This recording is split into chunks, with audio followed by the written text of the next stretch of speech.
Problème 3. La tour Eiffel possède des escaliers pour les visiteurs, un à chaque pied de la tour. Chaque escalier compte 1665 marches. Aurore, Mélina et Romain décident de grimper ces marches. Aurore les gravit 2 par 2, Mélina 3 par 3 et Romain 5 par 5, lesquels arriveront exactement sur la dernière marche.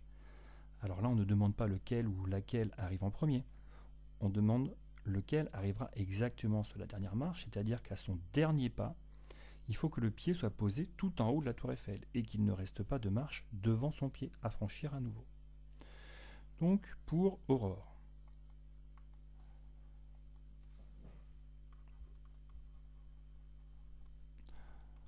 on veut savoir, lorsqu'elle gravit les marches 2 par 2, il faut savoir combien de pas va-t-elle faire en grimpant les marches 2 par 2, c'est-à-dire combien de fois j'ai 2 dans 1665. Pour Mélina, on cherche à savoir combien de pas de 3 marches à la fois va-t-elle faire pour grimper jusqu'en haut de la tour Eiffel. Et pour Romain,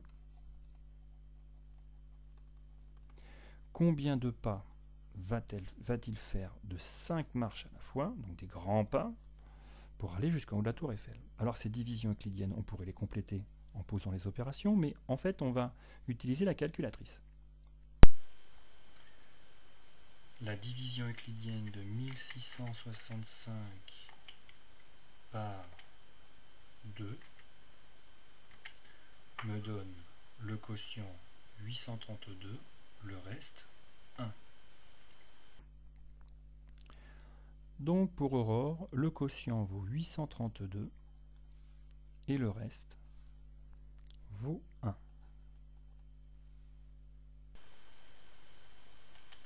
La division euclidienne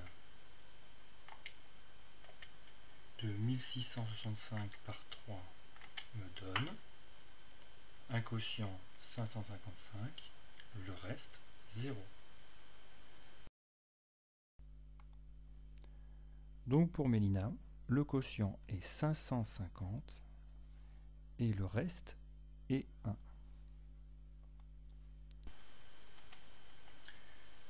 La division euclidienne de 1665 par 5 me donne le quotient 333 et le reste 0. Pour Romain, le quotient est égal à 333 et le reste est égal à 0. Donc maintenant, il faut comprendre un petit peu les résultats de ces divisions euclidiennes. Aurore va faire 832 pas de 2 marches pour monter jusqu'en haut de la tour Eiffel. Mais en faisant comme ça, eh bien, il lui restera 1. 1 quoi? 1665 marches, c'est 2 fois 832 plus une marche. Donc ici, on a un reste qui vaut 1. Le reste est égal à 1. Donc il lui reste une marche. Pour Mélina, lorsqu'elle monte les marches 3 par 3, elle fait 550 pas. En faisant comme ça, il lui reste 0 marche. Donc elle arrive tout en haut, avec son dernier pas. Et Romain, il monte les marches 5 par 5, il va donc faire 333 pas. Et en faisant ainsi, il lui reste 0 marche à franchir, donc il arrive tout en haut. En conclusion, on écrit que Mélina et Romain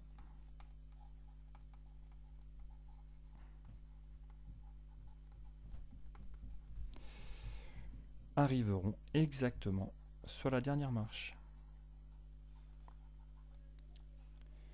Car le reste de leur division euclidienne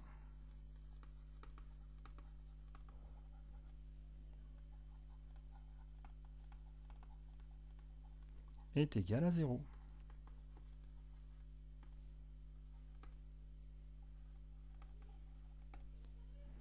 Fin de l'exercice.